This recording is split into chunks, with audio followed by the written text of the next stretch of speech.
It's never that pleasant to talk about the negative, but we got to talk about it because life is part negative. These attitude diseases are like weeds that grow in the garden. It's a normal part of life. Here's a good phrase to note. Negative is normal. It's not successful, but it's normal. It's part of life. And here's the next key, in my opinion. You must learn to handle the negative. Don't ignore it. Handle it. Now, I know some people teach the other way. And listen to them, and listen to me, and then make up your own mind. Right? Don't be a follower. Be a student. But I say you got to handle the negative. You don't have to live in it. You don't have to dwell on it. But you do have to handle it, my opinion. I know some people teach, just turn your head real quick and say, there's no weeds, there's no weeds, there's no weeds. They'll take your garden. So you've got to handle the negative. Here's what part of it is. It's called the Great War Between Good and Evil. Mr. Reynolds and I are working on a new book this year called The Great War Between Good and Evil.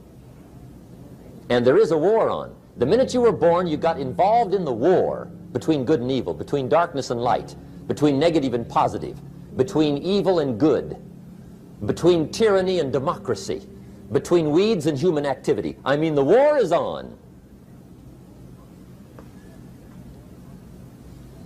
If democracy sleeps, guess who never sleeps? Tyranny. In the absence of light, guess what's automatic? Darkness. If good does not arouse itself and become active, guess what moves in? Evil. It's a war. A mental war, a physical war, a financial war, between enterprise and ease, between accomplishment and failure. It's a war.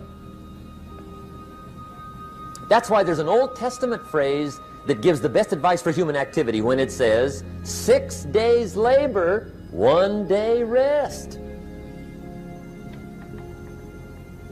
Now, I'm sure we've taken that to mean, don't work all 7 days, take one off. Here's what it also means, only take one off.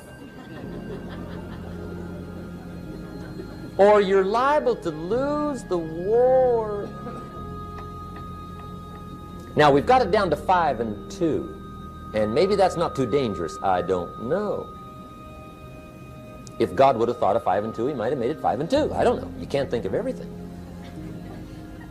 But here's what it does mean. Enterprise is better than ease. If you rest too long, the jungle overtakes the village. Now here's the good news about the war between good and evil. Evil is no match for good, but good must be active. Weeds are no match for human activity, but if you stand still, how far in will they come? All the way. They'll grow right up around your shoes. But if you get busy, how far back can you take them? As far as you wish. They're no match, but you must be active. That's why the 6 and 1. Make sure you're not losing the war by taking off too much. Guess what the average years are after retirement? 6. 6. Which means don't retire. Your chances are too slim. Okay. The war between good and evil, the weeds. You got to make sure you recognize the negative, handle it, deal with it, and then go on. Let's make a list of the diseases of attitude that can wreck all your chances to do well. One of the words that destroys everything is called neglect. Neglect. And I found this out. A week of neglect could cost you a year of repair. It isn't worth it. So what to be on the lookout for? Here's the list. If you were making it, you'd have the same list I've got. Right? We're not covering anything new tonight. This is a reminding session, not a teaching session. But it doesn't hurt to go over it again. Here's the list. Attitude diseases. Number 1 is indifference. The shrug of the shoulder. The guy's not even concerned. He's just drifting. This is called the mild approach to life. A disease known as mildness.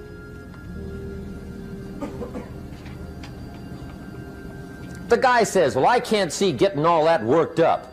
Well, to be any kind of winner, you gotta get worked up. There's one problem with drift. You cannot drift to the top of the mountain. And the good Lord said in the closing chapters of the Bible, here's the best way to live, one way or the other. That's best. Hot or what's next best? Cold is next best to hot. Not the half-baked middle, lukewarm, not too hot, not too cold. What a sad way to live. I think what it means is pick a direction and go with everything you got. Just pick one and go.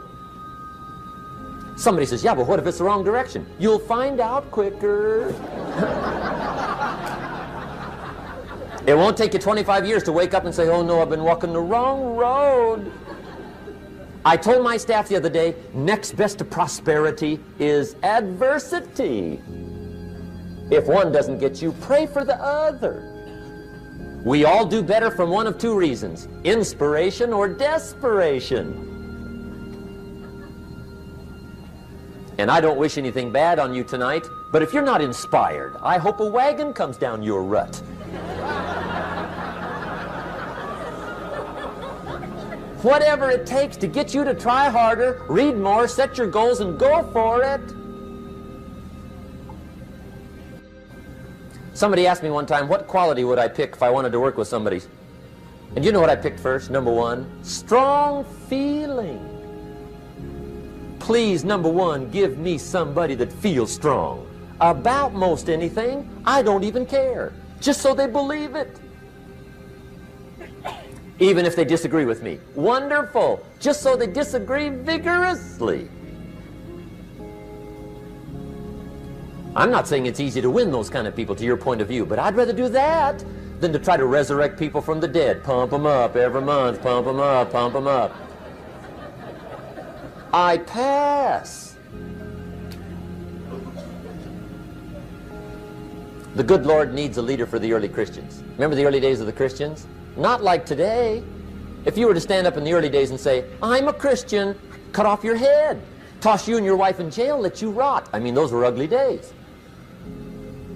Being a Christian back then was not called socially acceptable.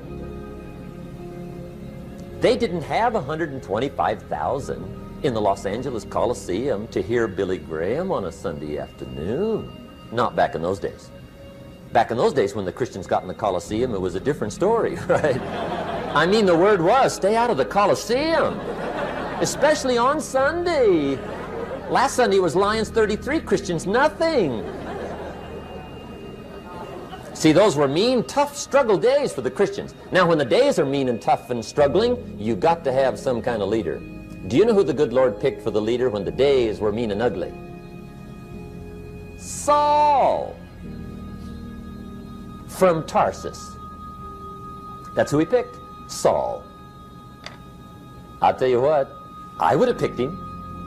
You would have picked him. Anybody would have picked Saul. Saul was one of those incredible guys. Once he got into something, look out. Everybody in the community knew what Saul was in. Because whatever he joined, he'd flip all the switches, open up all the dials, turn on all the faucets, and go like mad. He was known as All-Out Saul. I mean, he was something else. Now, at first, it wasn't working out well. Saul hated Christians, which makes a poor leader, right? I mean, that won't work.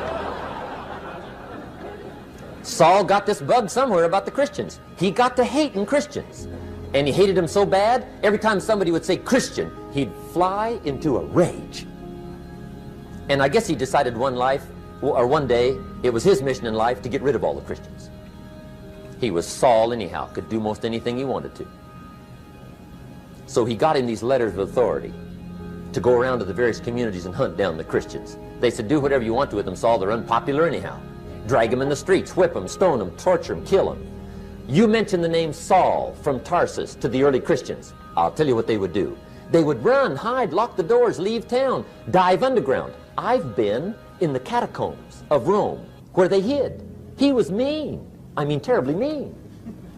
But remember the story? One day Saul's making it for Damascus. Heard about some new Christians, flies into a rage, takes off for Damascus.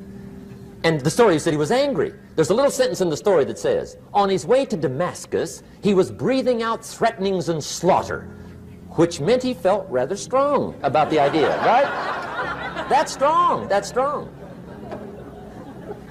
But on this journey, right, according to the story, as Saul was making his way to Damascus, the good Lord looks down out of heaven and says, there's my man, Saul. He's got to be something else. And according to the story, this great light shines out of heaven, knocks him flat, right off his horse, grinds his face in the dirt, and blinds him for 3 days. The good Lord using recruiting tools we can't use, but when you're Lord, right? To make a long story short, Saul from Tarsus becomes converted to Christianity. He becomes Paul, the great leader, the apostle. And without a doubt, the good Lord got him a dandy. One he didn't have to pump up every month. In one of his later writings, he said, the things I once hated, I now love. The things I once loved, I now hate. See, that's strong. Here's the key to the good life. Learn to put everything you've got into everything you do. Whatever you are doing, pour it on.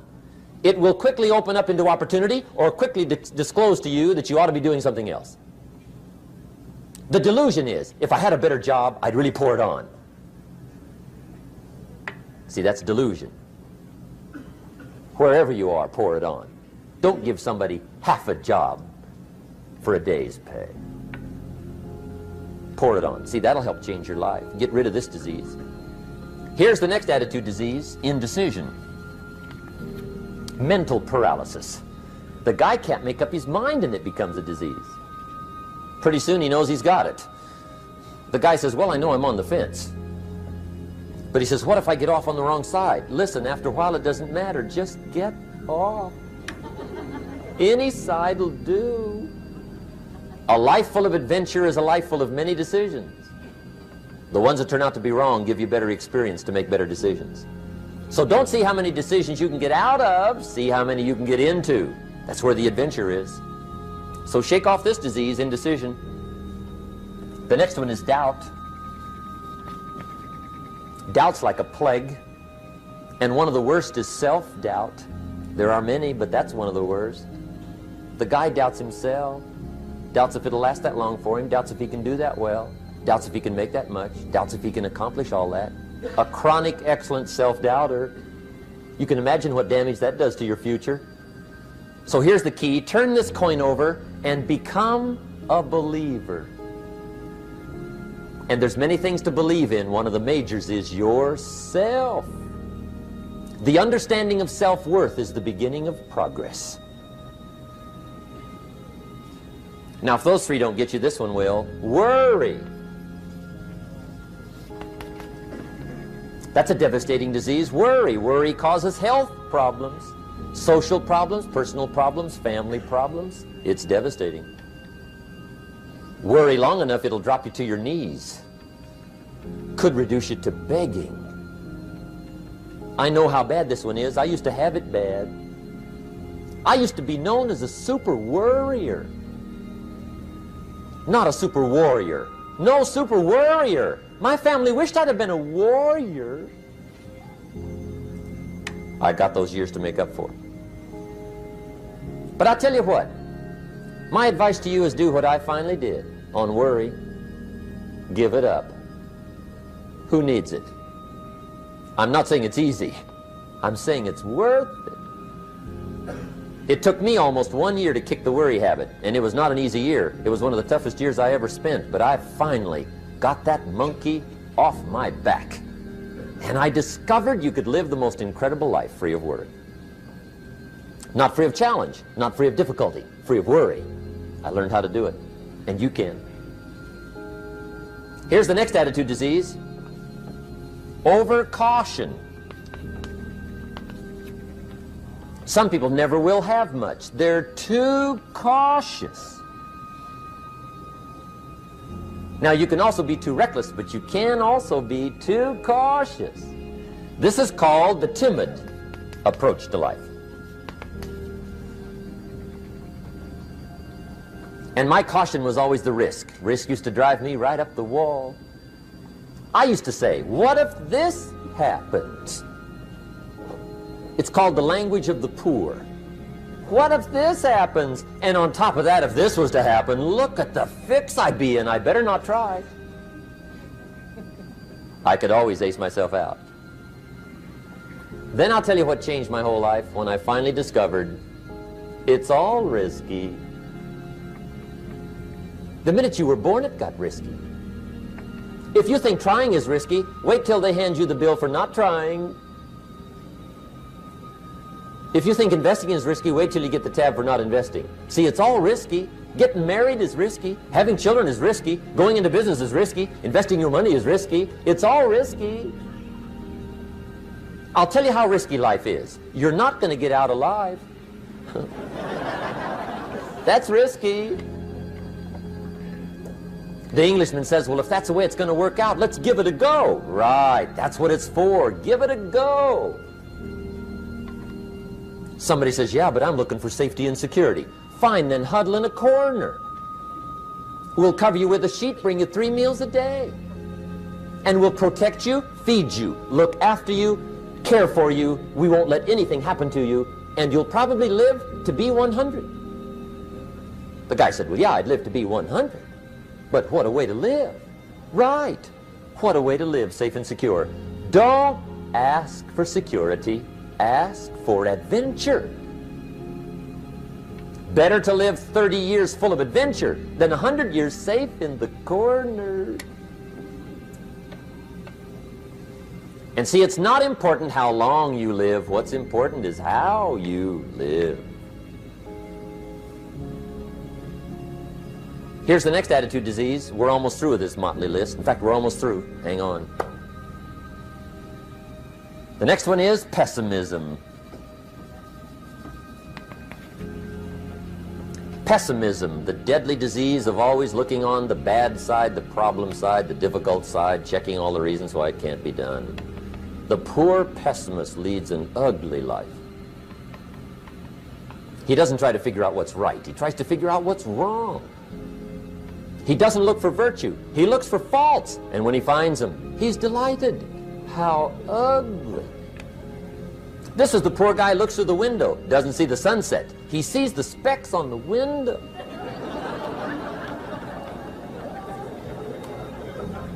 And this is the poor guy, right, who rushes up, takes such leave of his senses. This guy rushes up and he says, I've got 5 good reasons why it won't work.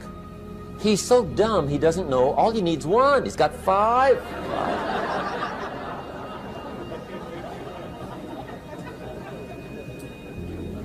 To the pessimist, the glass is always half empty. To the optimist, the glass is half full. Why would the same measure affect people 2 different ways? Answer, it all depends on how you look at it. Our lives are mostly affected by the way we think things are, not the way they are. The way we think they are affects us most. There's a subject we don't have time to get into tonight called better thinking habits. One of the major things Shove taught me when I met him, he said, poor thinking habits keeps most people poor. Not poor working habits. Most people work hard, but they don't think hard. And Shove taught me that the mind is like a factory, a mental factory. And whatever you think about all day long pours ingredients into this mental factory. And that's what builds the economic, social, financial fabric of your life. He quoted me a Bible phrase that says, as you think, so you become. How awesome. When he talked about poor thinking habits, he had me. I used to start the day reading the morning newspaper. I mean, you can believe that or not. I'd get a cup of coffee and read the paper. I'd load up on wars and riots and murders and stabbings and killings and bank robberies and muggings and car wrecks and tragedies. I'd even read the back pages. I seem to like that stuff for some weird reason. I'd load up on all that, and then I'd start the day. You can imagine the kind of days I used to have. You walk around on your financial knees. They call you economic peewee.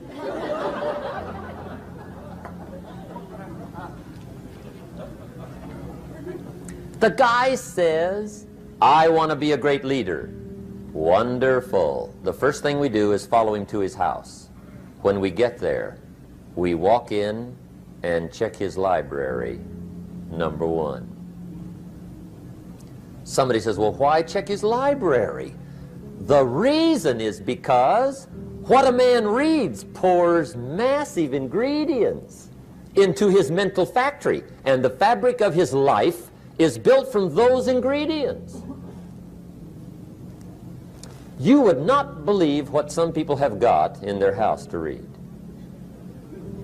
You would not believe. One of the best dressed up words I know for a lot of it is trash. Can you imagine dumping a barrel of trash into this mental factory every day and coming out with a rich, dynamic, positive life? It can't be done. You might as well try making a cake with cement. The kids back in Danbury, Connecticut, high school, they're asking me questions one day. I'm talking to the kids. Kids got good questions these days. One of them said to me, Mr. Rohn, how do you build the good life? I said, it's simple. It's not easy, but it's simple. Here's how you build anything. Select the right ingredients, keep out the wrong ingredients, and it starts with thought. Everything starts with thought. So you must be wise and careful what you think about, because that starts everything. You got to be wise and careful. I asked the kids, what would happen if somebody dropped sugar in my coffee? They said, well, you'd be okay. I said, what if somebody dropped strychnine in my coffee? They said, well, you'd be dead. I said, correct. Lesson one, life is both sugar and strychnine. You gotta be careful. I said, what if my worst enemy drops in the sugar? They said, will you be okay? I said, what if my best friend, even by accident, drops in the strychnine? They said, well, you'd be dead. I said, correct. Lesson two, watch your coffee.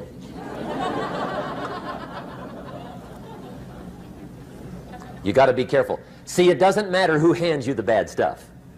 It doesn't matter where you get the bad stuff. It'll still do its damage on your bank account, wherever you get it. Mr. Schoaf gave me one of the greatest phrases when I first met him when he said, Jim, every day stand guard at the door of your mind. How important. Stand guard at the door of your mind. And you decide what goes into your mental factory. Don't let anybody just dump anything they want to in your mental factory, because you've got to live with the results. Okay, here's the last disease, and we're through with this list. In fact, we're almost through. Hang on. The last subject is very brief. The last disease, but this one is deadly.